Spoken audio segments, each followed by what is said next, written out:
বন্ধুরা, এই যে দুটো পার্সেল দিয়ে গেছে, মিশো থেকে অর্ডার করেছিলাম। এখন আমি খুলে দেখবো যে সাপ না ব্যাং কি দিয়েছে। চলো আগে এটা আনপ্যাক করি।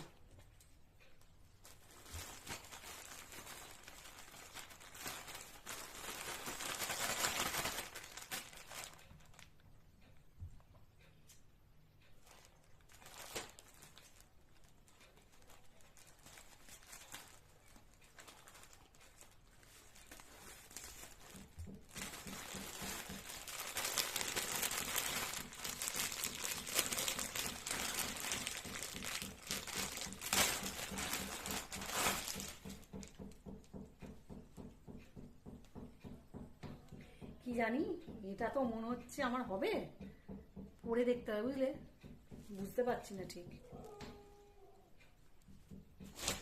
স্ট্রেচেবল অবশ্য হয়ে